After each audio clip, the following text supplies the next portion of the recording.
Future Commerce is brought to you by Octane AI. Let me ask you a question. Do you want to leverage more customer data and increase your revenue at your brand? The answer should be yes and yes. And with Octane AI, every Shopify and Shopify Plus merchant can do just that. Learn about your customers and collect buyer profile data with engaging quizzes and create personalized campaigns and flows using Facebook Messenger and SMS. Octane AI has plans for any sized business, and Future Commerce listeners get 10% off your first 6 months. So go sign up right now at octaneai.com/future. That's octaneai.com/future. Future Commerce is brought to you by ShipBob. Outsource fulfillment to ShipBob and watch your business grow in a scalable way. Go to shipbob.com/futurecommerce to get started with $500 in free shipping credits. Hello and welcome to Future Commerce, the podcast about the next generation of commerce. I'm Philip. And I'm Brian. And we could talk about all kinds of things today. I mean, there's so many things we could talk about. We're in the midst of Adobe Summit. There's like a million announcements there that we could unpack. And I have so many thoughts. A few recycle announcements, I feel like. Oh my gosh, so many recycle and vagaries. Lots of vagaries. We could talk about MailChimp inexplicably re-announcing the e-commerce platform that it acquired 2 years ago. Yeah, what was that all about? Like, I feel like we've had this conversation like 5 times. Easily. We could talk about the iOS 14 updates and the death of the third-party cookie. Again, a conversation we've had. We could talk about that. I mean, not iOS 14, but like the death of cookies and like these are all things that were inevitabilities that we've discussed in the past. Exactly. And I mean, we could talk about any one of these things and how they have a bearing on the future. You know what? We might need to dedicate a whole episode to yet again, but secondhand is dominating the news cycle right now. I'll tell you, man, my ThreadUp and Poshmark stock are doing quite well, man. REI like doubled their used good sales in 2020 or something like that. Yeah. Lulu just announced their secondhand program. Exactly. We could talk. I mean, we've been talking about secondhand for years, though. Like, this is all that we knew was 2018. Coming. We've been talking. Listen, StockX is going public. There's so many. I mean, there's so many things we could talk about. All of those things. I think you know where I'm trying to go here, but we're not going to talk about any of those things today. Because we could talk about all those things. I want to talk about those things, but it's not like we haven't talked about similar things. I mean, I kind of like, I even would love to just get into talking about my first couple angel investments. And there's so many things I'd like to talk about the growth of Future Commerce and this team and how we have like 11 people who make this thing happen. And it's a full-fledged business. We have like flipping payroll and AR and AP. And it's like, how do we even have that? That's crazy. Didn't we just start a podcast? Like, when did this become a business over the last couple of years? Like, there's so many things that we could unpack, but I would love to just take a little bit of a different turn today, man. I'm thinking like, it's late. It's late night. This is late night, Philip. This is. You guys miss late night, Philip, don't you? Like, I miss late night, Philip. This podcast was founded on me being sleep deprived. That was the whole point. Oh, absolutely. And then we sleep deprived me the other direction. Oh, sorry. Yeah, this man gets up at 5 o'clock in the morning to record podcasts. I am not even kidding. The dedication that he has to this craft is unmatched in the podcast space. Well, you as well. but here's the thing. We very infrequently these days, I mean, because we've got a packed lineup like coming up. We have Rally, the fractional ownership investment company is coming on the show pretty soon. We've got folks from Noon. We've got Magdalena Kala coming. Like we have a packed agenda in the next 4 to 6 weeks, and we're not going to get another chance to have a conversation with just the two of us in the next month. But I want to have a conversation that is like not so much about the here and now, or not even so much about the like implications of the here and now on the future, but more about how did we all get to this place right now? And by we all, I mean Brian and Philip. how did we get here? Because the only real tangible thing that any one person has is their experience, and it informs their decisions, right? Your experience informs the decisions that you make, and your future you is an amalgamation of all of your past behaviors and decisions, right? And yes, you take some good advice along the way, but at the end of the day, you are who you are because of the things that you've seen and the experiences you've had and what you've been through. And I think that all of that actually has a huge bearing on the way that we think of whatever the future is, because the future is determined by what's happened in the past. And no, this is not being recorded on 420. And no, I'm not like, I'm getting super deep into it right now. But I thought maybe let's unpack a little bit of like, let's talk about how we even wound up in e-commerce. And I thought maybe we could kick off today's conversation, Brian. I ask you a bunch of questions. What was your first e-commerce job? Or like, what was the first project that you did in e-commerce? And like, how long ago was that? And what were the details of it? And I want to like pull at some threads, because I think that that's going to be really interesting setup to where I kind of want to get today. Technically, my first e-commerce job was my first job out of college, because I worked for a company that did payment processing. Yeah, but you hated this job, though. We just had this conversation, right? You hated that job. Yeah, and that job was interesting. I learned a lot about payment technology. It was really interesting. That was sort of a natural transition to like my first like true e-commerce job, which was at an e-commerce agency called Classy Llama, which was a great name for classic name. And a classy name. Classy. We did all kinds of really interesting implementations. Actually, some of my favorite projects. It was an agency. It was an agency. It was an e-commerce agency focused on Magento. When I was there, it was exclusively Magento. So apt for today, given that it's you're talking about this was sometime in the past then. Like what circa what year was this? 2012. Okay. So like right in the middle of the Magento heyday. It really was. Yeah, it was right after the eBay acquisition, like which was happened. I think 2011, 2012. Yeah. Yep. Absolutely. Yeah. So big fanfare. Like that's when the annual events used to they were getting rowdy around that time, right? Oh man, Imagine was crazy. I mean, Summit's Imagine big. being the Magento Imagine being the annual Magento. Sorry, yes, that was a little bit of industry. It was very like. I mean, I know what you're talking about, but you do. Others may not. Yeah. So what were you doing at Classy Llama? Yeah, so I was actually a project manager. I was working with clients to build e-commerce websites on Magento, do a lot of like digital transformation, and help them sort of, take their business that maybe was digital, maybe wasn't digital, and like create an e-commerce store that had some connection to what other things that they were doing in their business. What was of all of the clients that you worked with, were there any notable sort of global brands that sort of come to mind? Yeah, several. My favorite project by far was with 3M, where we actually. So this is this was a big case study, I think. This was a big case study. Yeah, there was a video that we did, a whole bunch of stuff. eBay came out and did a video on it. Actually, so it was the first 3M was the first business to get onto the Magento responsive theme. So this is wow, this is so long ago then. This is long ago. Eon ago. You asked me. I know. I'm just putting it. I mean, I'm centering it in where in the history of e-commerce this was. Okay, this is great. I love this. Yeah, and actually, so.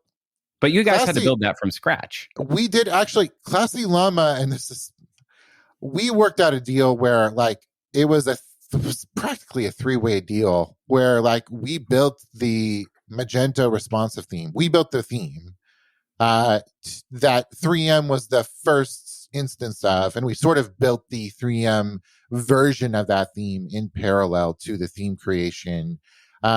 So this is prior to headless. This is prior to progressive web apps. This is, back when we couldn't really use the mobile web on our phone, like the web on our phones. Like there was the mobile web and then there was the web, and we talked about them disparately. Like they were distinct entities. They were totally different things. Yeah, especially back then, because like the old way was that you would manage a separate mobile site. Correct. Right. So you would do some kind of technology, like where you would sniff what the user agent was of the browser and try to determine, is this a mobile browser? And based on that, or some very, very forward-thinking websites those were the forward-thinking websites. Most websites would have a click here to mobile. Like you go to the mobile site. Like Correct. There was a navigation item for going to the mobile site. Okay.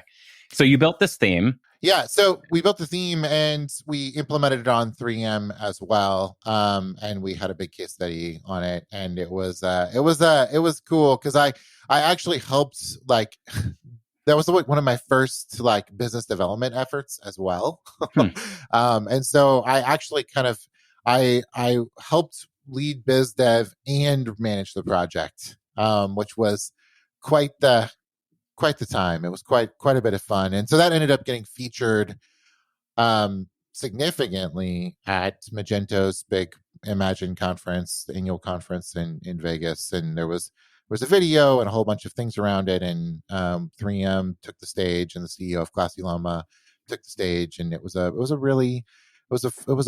fun time. It was the heyday of that world. And that theme ended up being, I believe, the fastest and most adoptive responsive theme in the world for e-commerce for a period. Well, Magento, I think around contemporaneous to that time period, owned the Internet Retailer 500 and the B2B 300, which those are like, it was, that it is not hard to believe that. In fact, I believe not too long after that theme shipped by default with Magento. No, that's when it started. That's when it started shipping by default. Yeah, correct. What's that we met for the first time at that? This is so funny that that's when we met. You're right. Like that's actually how we met. So this is a funny story because I'll tell it because I'm the one who was insulted. Have we told this story on the podcast before? Never, not once. Oh man, I'm very sure. So my very first occasion having met Brian J. Lang was in just after this event where he and many other people from this agency were all very happy and celebrating, as well they should have been, because it's a landmark achievement. Seriously, like I cannot stress enough what a mark on the culture of that moment the work that you guys delivered had. It's such an incredible thing, actually. But anyway, so I got invited through some means to a back room, like in the hotel room poker game, which I believe is illegal. Yeah, hold on. How much of this do you want to talk about? No. I'm just saying, like we were in the back room playing poker. Or we were in somebody's room playing poker. We were in somebody's room playing poker. This is how it happened. And you've known me long enough now. How many times do you think I've played poker in my life prior to that day? 2. Yeah, like maybe 3. Like very few times. I'm not a card player. I think that's pretty obvious. And it was so obvious, actually, that when I was trying to shuffle, trying being the operative word, Brian Lang looks at me and says, "Do you need help with that?" And I've never been so insulted and emasculated in my life as that moment. And immediately I was like, I hate this guy, but I kind of love this guy. Very hard to hate Brian Lang because he's honestly the nicest and most generous person I've ever known. Stop. But you guys blew up after that. There was a party that you had the year after that was like Was it that year? It was the year I think it was after. a couple years later. Yeah. So you guys then went on to incubate an accelerator, like a branded accelerator that was like I want to say cloud product, right? Yeah, I think it was a little ahead of its time. Like it wasn't cloud technically. It did have like cloud partners, or like it had hosting partners, I should say. Yeah, and I mean it it was a really interesting time. For the really insider like speak here, like that was when Magento was going through the huge transition from Magento 1 to Magento 2, which if you know anything about Magento, like it's practically a new product going from 1 to 2. Yeah. And so it's probably the thing that actually broke the whole community. I mean, like that I'm not kidding. It bifurcated it, no doubt. Yeah. And bifurcated, like the skill set needed to operate a Magento 2 site was exponentially higher than Magento 1. And that's saying a lot because Magento 1 wasn't for the faint of heart. What a freaking weird time. Like that's crazy how much that'll change. But you guys launched this like huge product, and I remember that you were basically spearheading the partnership effort around trying to get folks on board, right? Yeah, it was quite a bit of fun. A lot of friendships and a lot of partnerships made along the way. Getting to know the community. I mean, I got to know so many people through that effort, and I think it had a really big impact, actually, just in terms of like kind of pulling together people that hadn't had a chance to speak, and just generally. Actually, I will say this about that Magento period: it was so friendly. Like I can't even tell you how friendly it was. Like there was people came together around e-commerce. Like it was just this like family event almost. And yeah, I mean there were some rivalries and there was competition, but like some of those conferences, the community led conferences, and Imagine, even like they were like very different from any conference I've ever been to since, or have ever been to, actually. Yeah. In terms of like people really enjoying each other and like caring about each other and like wanting to build something together and understanding that it was all part of a like there really was a rising tides lift all boats situation. I know that phrase is a little overused and a little bit criticized at this moment, but back then, in that moment, that's how it felt, and everyone felt that way. That was at some of those events. Here's something that's completely like it's just crazy.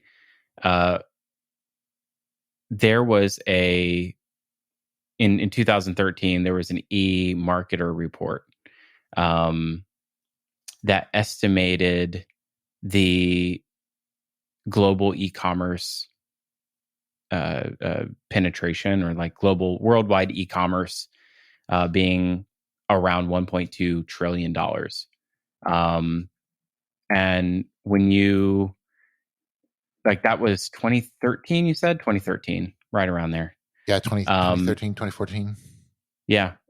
When you contrast that today, might have been 2015, actually, somewhere in there.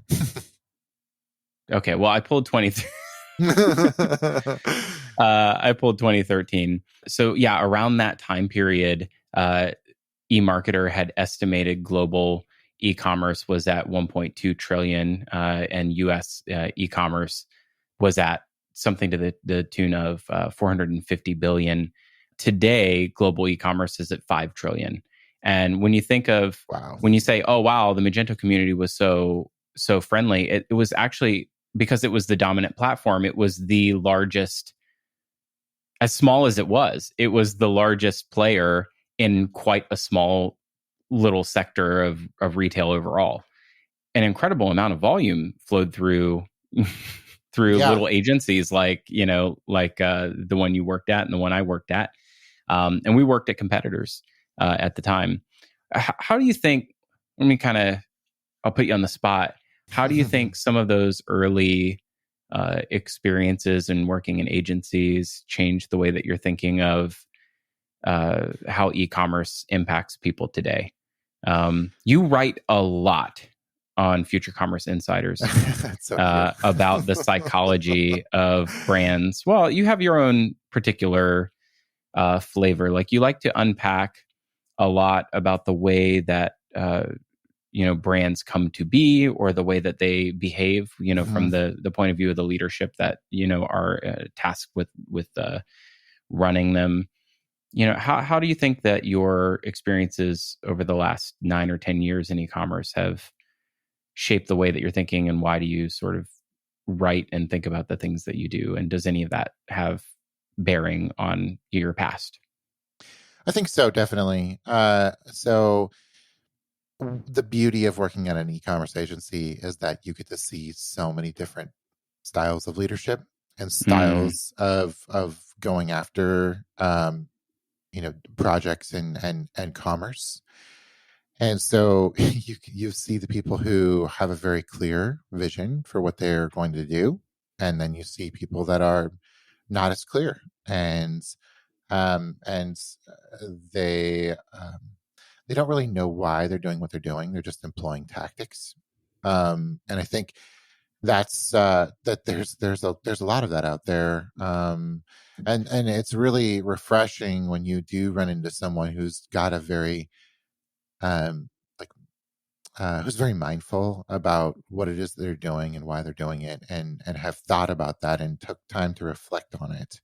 And it helps them drive where they're going to go next, and what technology they employ, and when they need to make a change, and how to invest money, and how to understand their customer and interact with their customer. And I've seen just about every flavor of that.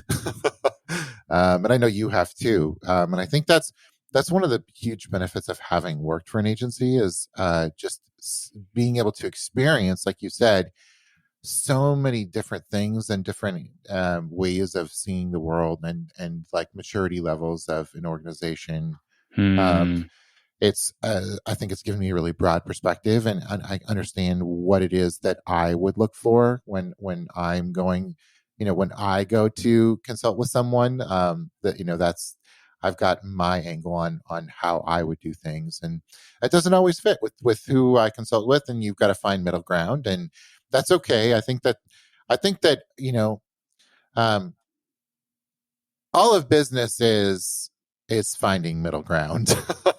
I mean, all of life is finding middle ground, Brian. Yeah, it is. Yeah. And I know I write with like a very strong bent. That doesn't mean I don't understand what it takes to get things done. And I think that's something that's really important. And I try to spice that in here or there. It's like, okay, like, I get it. I'm speaking very distinctly. I'm making very not sweeping is probably the wrong word, but like strong. I'm taking strong positions, and I understand that oftentimes strong positions have to be tempered with. And so here's what our budget actually is, and like what it actually translates to, what those strong positions translate to when it comes to investing money and interacting with people. I think, and maybe I'll write a whole article just on this. I think we all need to do what we can based on what we know, and I think I got at this a little bit in my most recent article, which may be surpassed by another one by the time we actually post this. What is, just say the article? Yeah. So that was on power structures, and sort of the difference between Aristotle and Foucault, and like how we think about interacting with our customers, and how we think about how the world is shaped. And one of the things that I get into with like how I believe like Foucault is actually probably a closer model to where we need to be than sort of the Aristotelian model is just for people who don't know, Foucault is like a famous philosopher. Yes.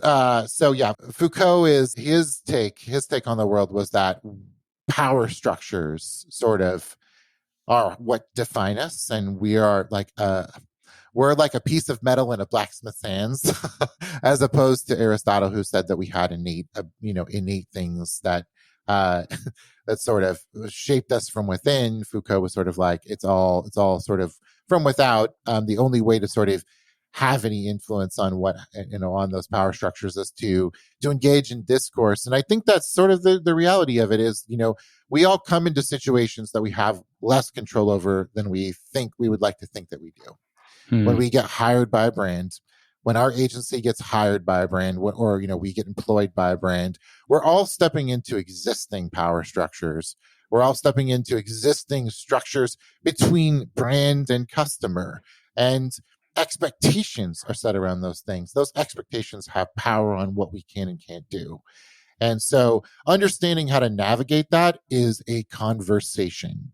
And when you can have those conversations and you can engage in discourse and you're ready and open to listening, and actually there's a vulnerability that comes with that actually can supplant your position of power sometimes. If you're, and that's, you have to, though, if you want any shot at being able to influence anyone, you have to come from that position of vulnerability.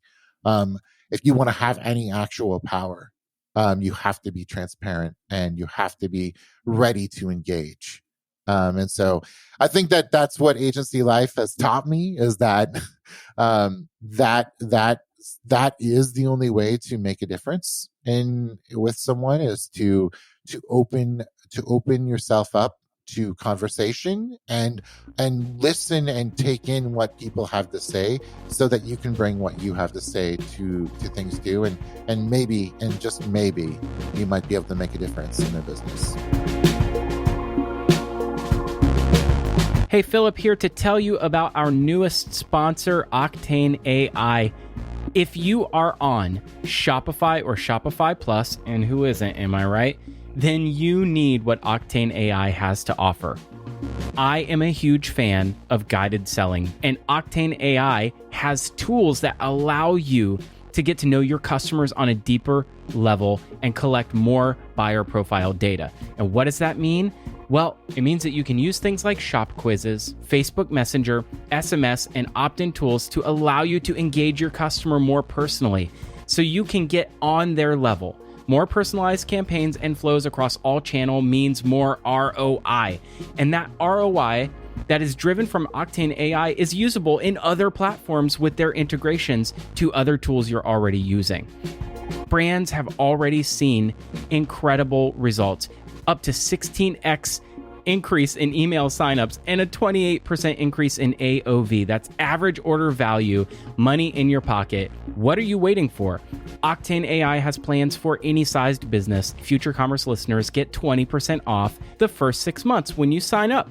So why don't you sign up today? Go to octaneai.com/future.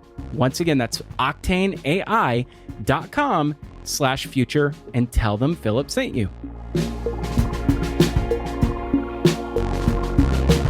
Hey, I'm just going to jump in here and tell you about our new partner, ShipBob. I love spending time on logistics, said no business owner ever. So let's get real. You got into e-commerce to offer a great product and establish a brand that you are proud of. And it can be hard to grow that brand if all of your time and money is spent on packing and shipping orders. And that's why I am so thrilled to tell you about our new partner, ShipBob. ShipBob is a tech-enabled 3PL that offers best-in-class fulfillment solutions to help businesses to be more successful online. Over 5,000 merchants in a wide range of industries are expanding into international markets, offering their customers fast shipping, and they're spending less time on logistics. And they're doing all of that by simply outsourcing fulfillment to ShipBob. So put your logistics on autopilot. Go to shipbob.com/futurecommerce to get started with $500 in free shipping credits. That's shipbob.com/futurecommerce. And thanks to ShipBob for partnering with us at Future Commerce.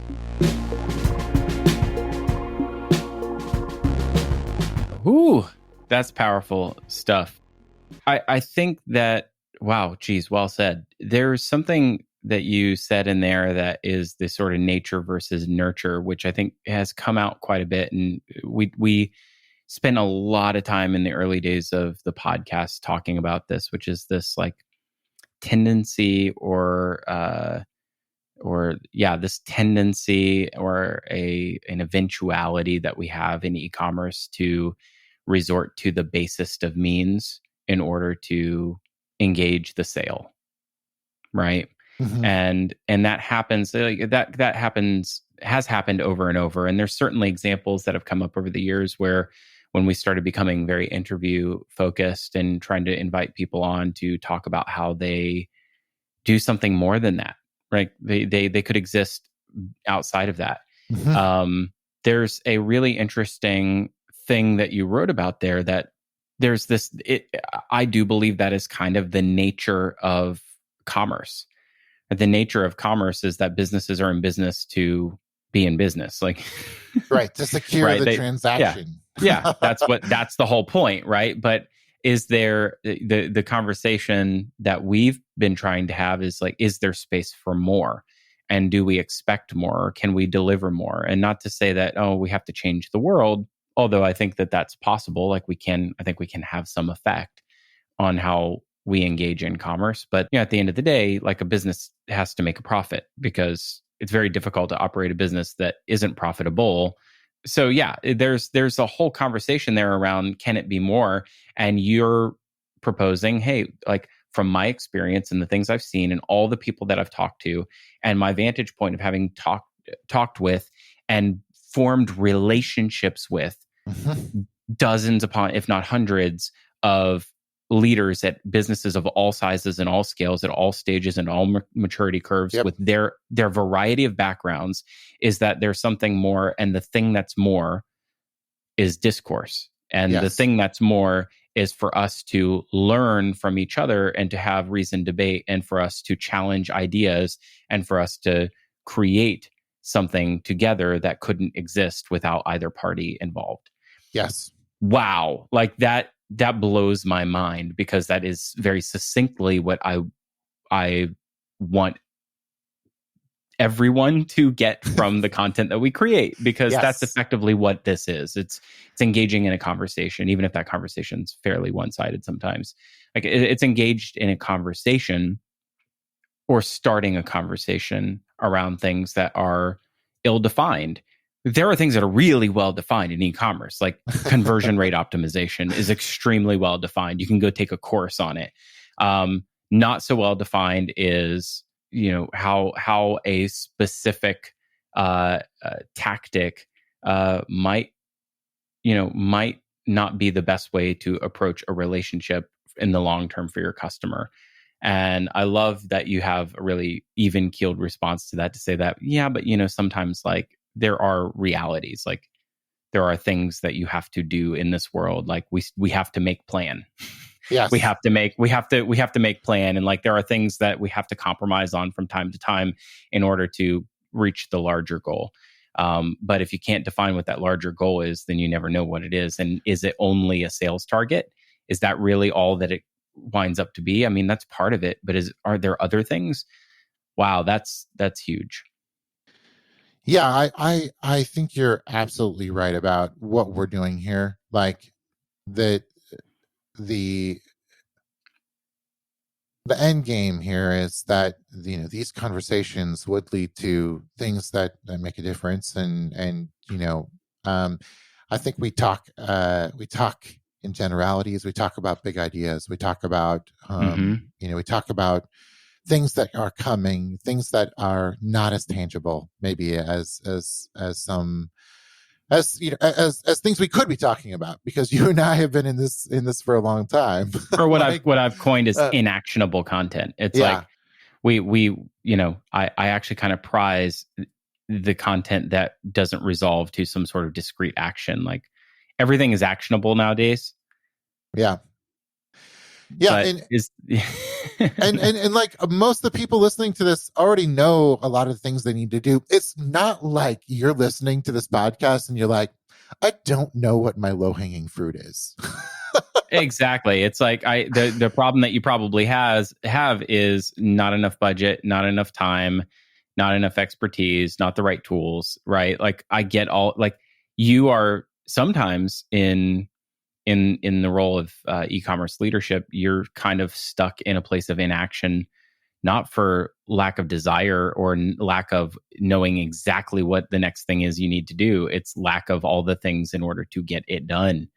And especially if if you are extremely reliant on outside agency resources, we've seen that to be, troubling and problematic for a brand.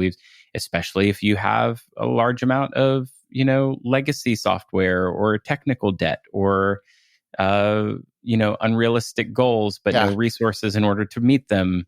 I bet you 50% of our audience, I could say it right now, like, you need to improve your product data. And 50% of our audience would be like, yeah, I need to improve my product data. Like, I don't have all the information that I want to surface, like, there. It's not there. Or it's a mess. Like, I mean, there's so many things that you just see. It's every single brand just struggles with. That's the other thing, right? Like, for all of the lack of respect that, e-commerce Twitter can heap upon folks that basically run agencies, to say, well, you don't actually run the day-to-day in the brand. Well, I spent 10 years running the day-to-day in brands, so I think I can speak with a little bit of experience here, and now the last 8 at an agency.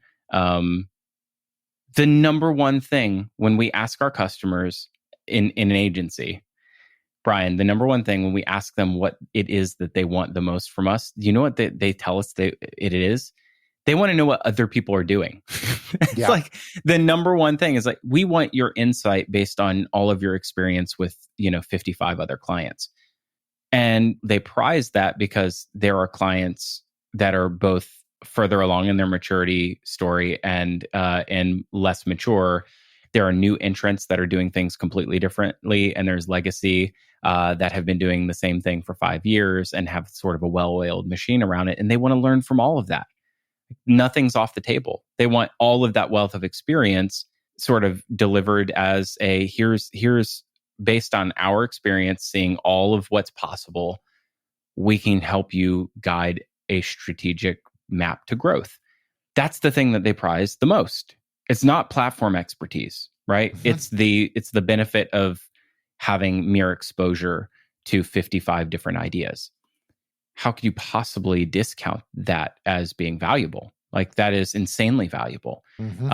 And in fact, like, it's more valuable in some respects than, folks who have only ever worked at 2, large fintechs in their career. Like, they have a certain kind of experience, but they have exposure. So I think that there's, like, it's all necessary. It's certainly not to throw shade at, folks who have those kinds of experiences. I think it's all important. But at the end of the day, I don't think the agency world gets enough respect. And agencies are concentrators of talent, right? Like, they are concentrators of expertise. And the last time I looked, technologists make the decisions that create the experiences that your customers interact with. Yeah. I mean, they do that in concert with other people, but technologists make the decisions that choose the platforms and the ancillary technologies that are the things your customers engage with. And unfortunately, by the nature of the beast, agencies are great concentrators of that, because those technologists want to be paid a market rate that most brands cannot afford and cannot concentrate enough talent into their organization to have the kind of scale or have the kind of efficiency. And again, the mere exposure to new ideas and or even tooling that you would get by working with a platform expert.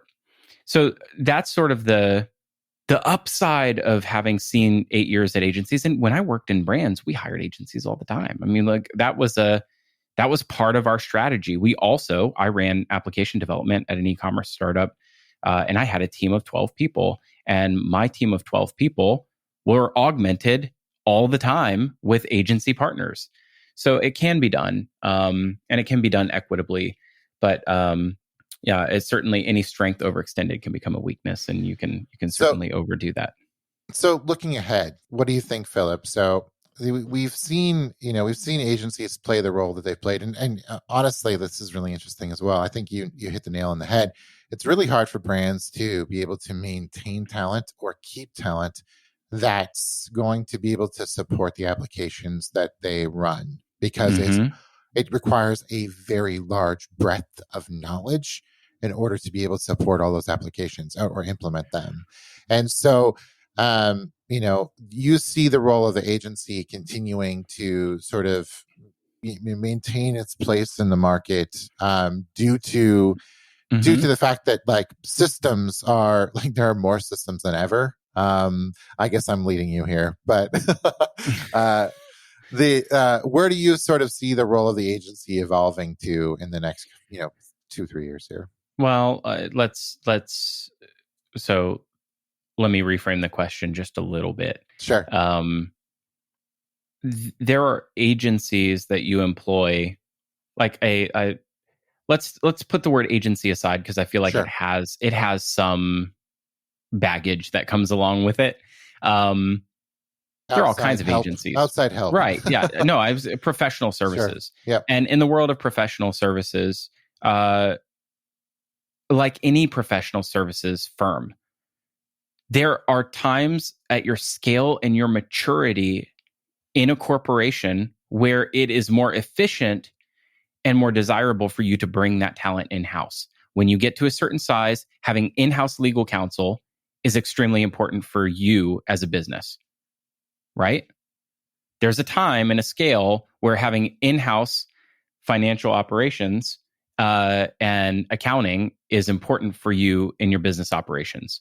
There's a time where, there's all kinds of professional services, accounting and legal being two examples of things we may not consider to be agencies, but are effectively the same business model, where you're fractionalizing time of expertise of something that you really don't need full-time concentration of, right? And you want it at your fingertips, at your command, maybe on retainer to do a little bit of work that has high impact.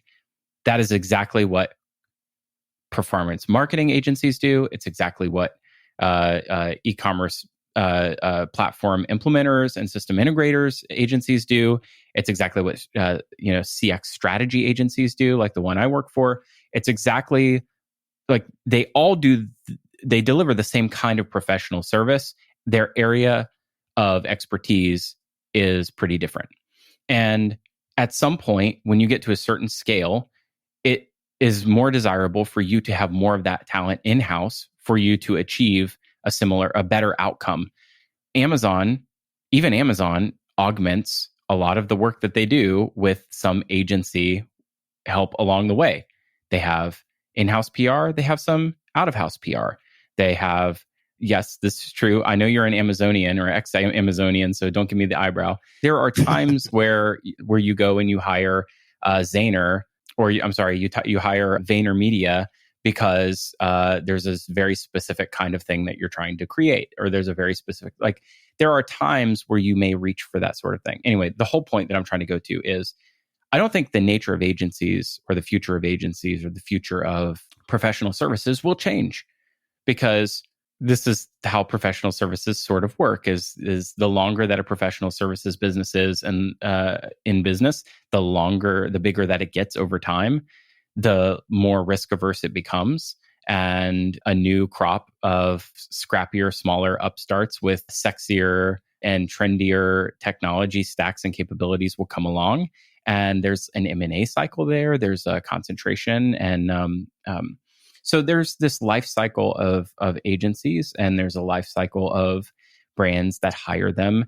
And those brands grow up and become big brands that acquire. I mean, look at, there have been big direct-to-consumer brands that have acquired their agency of record to have that capability specifically in-house. It's late Philip right now, but I think Glossier was I'm so bad with this right now. I forget the one. There's a great example of this. But there are times where bringing that in-house is certainly not just desirable, but maybe vital for your success.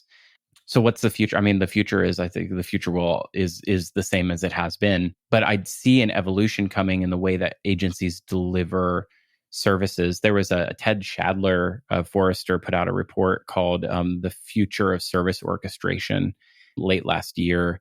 And he suggested that like the value model of agency and creative output, and especially around platform expertise, like of the likes of like Adobe enterprise software implementation, will change in the next 5 to 10 years to more of a shared success model where the agency will benefit as the brand who's realizing the output of the work benefits. So this is finding ways to monetize the work that is delivering on the ROI, like that is more tied to the outcome than it is tied to the hours that went into it.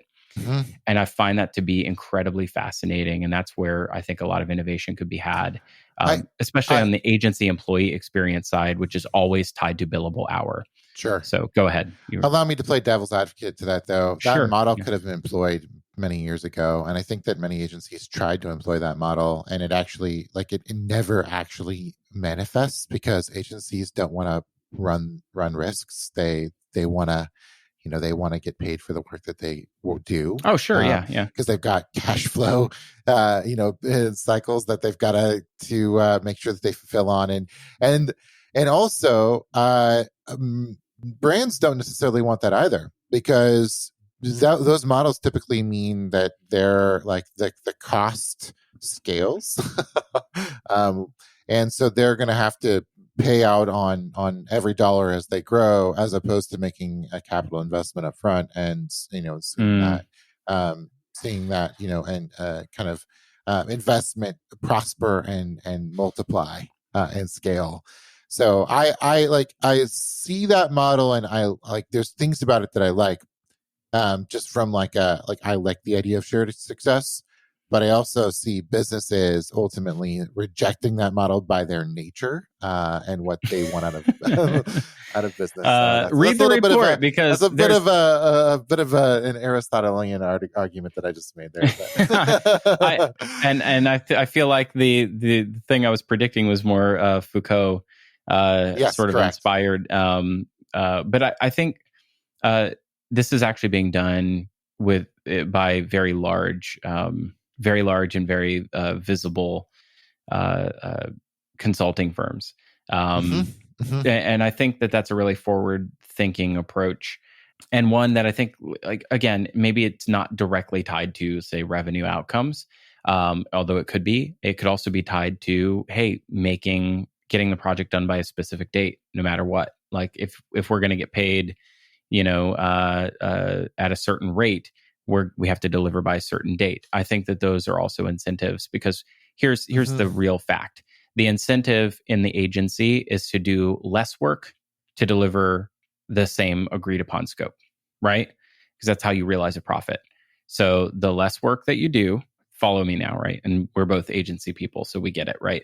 Like the less work you do, the greater the profit at the end of the day. Yeah. Totally. So the idea is let's tightly define the scope so that we can continually manage that scope, so that we don't wind up doing work that we didn't anticipate for freezies. Right. And if you can take that conversation out of it, and this is why I think so many agencies preferred agile, which is not a solution, if you ask me, at all. But that's a whole other conversation. Well, let's not open that can of worms. There's a lot of interpretations of that word. Yeah, I know. Yeah. That's so loaded right now. And anyway, I mean, we could talk about Basecamp if you wanted today. That's a whole other story too. Let's not talk about that today. But there's around that specific idea. It's like, if you were more incentivized to what the client's incentives were, right? Like an on-time delivery or ahead of time delivery, helping achieve revenue targets, right? Not just the project scope targets. So think about how much more aligned your business objectives become between the two businesses, right? Now your business objective as an agency is no longer tied to, I need to get a red, button on this page because that's what's scoped. And it's more, what can I do to drive sales and growth? Because that's how we get paid at the end of the day. I think finding ways to align your incentives so that you're working together in your business outcomes is the future. That is value orchestration. Like that's the goal. I think right? that Not the works, billing model. I think that works when as long as everyone is reasonable. Because if everyone's not reasonable, if the people that Say are that again for the people in the back. If that model works, if everyone is reasonable. And very rarely are people reasonable, especially if they're under pressure. So in that, and we're going to get into a whiplash situations. I don't know. Did you ever see the movie Whiplash? I did not see the movie, but I know of what you are speaking. There's some abuse that takes place in that movie. With your life? That is one of my favorite movies of all time. And J.K. Simmons plays this drum teacher. Yes, and I'm Miles aware. Teller is this drummer. And the drum teacher just keeps pushing him and pushing him and pushing him and pushing him. And he's the ultimate goal is to they both want the same thing in many ways. And that is to be to create this incredible jazz drumming situation or whatever it is. I don't understand jazz that much, but I felt like I've run that gauntlet before. I've been in situations where maybe J.K. Simmons was Jeff Bezos and I was Miles Teller, and I was running red lights and getting hit by Mack trucks and still drumming. I think that the world that we live in, especially in e-commerce, especially in retail, is driven by margins and driven by incremental, gains quarter over quarter. And I mean, maybe that's just business in general. But I was going to say that's just capitalism, baby. It is. And so I think there's sort of an element of innovation that sort of gets to those things. There's also an element of squeezing things out. And so I think you've got to be really careful about how you create those incentives that you're talking about, or both sides end up getting burned because they both create unrealistic expectations that result in no one being happy, even when you do create things that are incredible. That just comes down to having the right kind of leadership. And I think that, you're right. I have met my fair share of unreasonable expectations, unreasonable, unrealistic expectations from leadership. Certainly not. What was the word that you said? If everyone's reasonable, unreasonable. That's the thing, right? Not everybody is reasonable all the time, especially in the mid-market. It's extremely, especially in the mid-market. And that's the thing. So, but we started this conversation thinking about how your past sort of informs your future, and there's a, if you had to start a business, and loaded question because we already did. If you had to start a business, would it be an agency? Well, no, probably because maybe that's just because I've been in agencies for so long. I feel like it's something it wouldn't be as it wouldn't put me in the sort of situation that I want to be in, which is I know agencies. I know agencies well. Right. I've been doing agencies for a long time. There's things that you don't learn at agencies. There's certain elements of ownership or other things that I would love, that we have here at Future Commerce, where it's you can, it's a different sort of engagement. And I'm sure that all the brand operators are out there yeah, it is it's a totally different beast. I've lived it, man.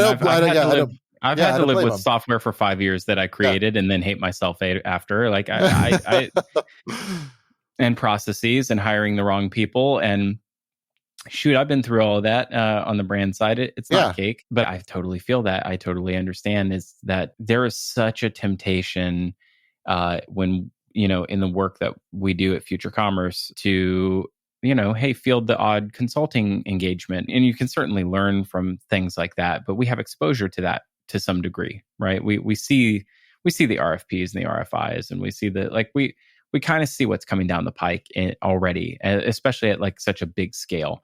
So it's really hard to be disciplined to not create a professional services component to a business like ours, which is like to just double down on media and say we create content. And because the fact is, we have influx every day of people that are looking for us to, oh, well, maybe you can create content for us.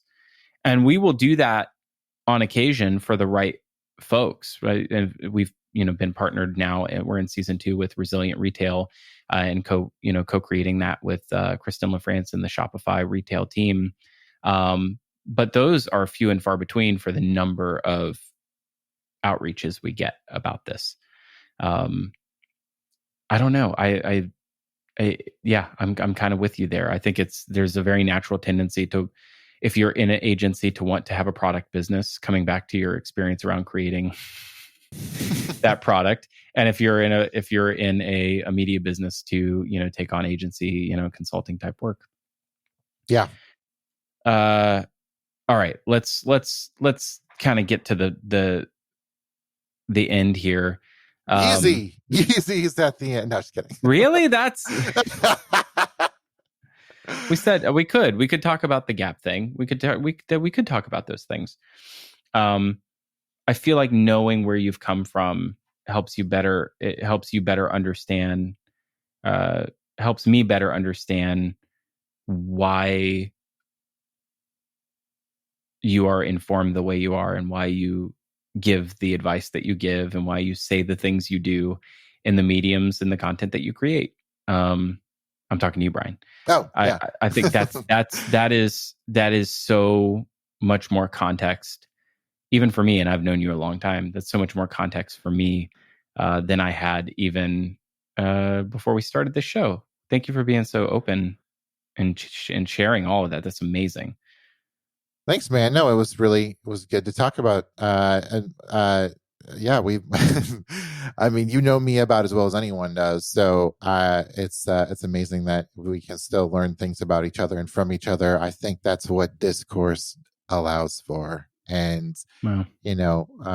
So pick up the phone, talk to your vendors, talk to your friends, talk to your spouse, talk to the people in your lives, talk to everyone, because it's actually, it does make a big difference. And obviously it's got to be productive, and it's got to be to the point, or maybe it doesn't even have to.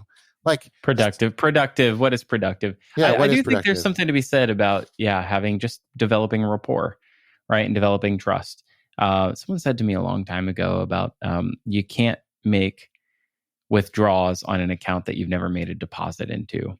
Right. And when you talk about like emotional deposits and emotional withdrawals, even in business, even though we know business is business, like a lot of times, like when things come down to the wire, tensions get high, and you need to have those relationships in order to not bounce emotional checks. Like people get frustrated, people get really concerned, people get worried and upset, and sometimes angry. And when you have a good rapport and you've had, that discourse, that's what sets the stage, gives you the margin that you need to play with, so that you don't ruin the relationship altogether. And that's been the hardest thing, honestly, about working in an agency, is managing the complexity of so many of those types of relationships. It's like the biggest blessing and curse. It's like this really big mixed bag of, wow, like we have so many great relationships with people for like operating their e-commerce for 5, 7, 8, 10 years, and seeing them through so many ups and downs. And then, but at the same time, it's like, the more clients you bring on, the less attention you can pay to any one of them. It's the fractions get smaller and smaller, and then you sort of have to duplicate yourself, and you have to give up some of that, and you have to let other people own those relationships. And now you're not as involved as you were in those accounts, and Yeah, it's just such an interesting thing to see happen and grow over time. And such is the nature of the beast. Yeah, actually, just to kind of wrap things up, I actually think what you said there is really, really important, which is um, if you want to be able to extend sort of your ability to influence and to sort of have relationships and to create something of value, um, you actually have to duplicate yourself, and that has to be done through relationship as well. And so, like, I really believe in the investing in other people so that they can invest in others the way that you've invested in them. And so I think what you just said is actually, it's not a bad thing. And yet, spreading yourself thin is definitely not something that is good. There's a time and a place for that. But like I think being able to invest in people so that they can sort of also invest in others is an essential part of that discourse. Because you can't talk with everyone. You can't have a relationship with everyone. So that's a good way to sort of end it. Oh, please, let's wrap it up. There's no nice way to wrap this up. I think everybody gets where we're coming from, but I think just having more understanding about where what your and my background is and how it informs how we think is something that we've never done on Future Commerce. And I'll have to dig into your background next. So get ready for part 2. That'd be like a 7 podcasts. 7. So when I say part 2, I mean like part 3, 4, 5, and series. 6. Yeah.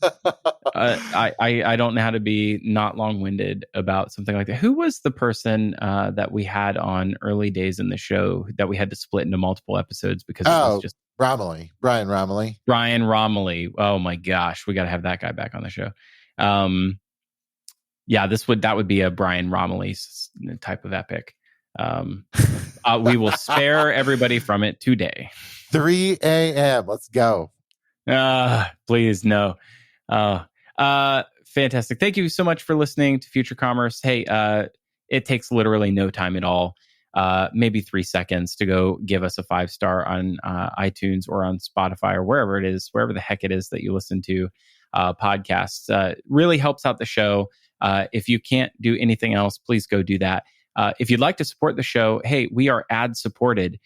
It would be wonderful if you could visit one of our sponsors. We are so thankful to have them partnered with us to help bring this show to you. And hey, we also would love you to subscribe to our newsletter. We have 2 of them that go out every week.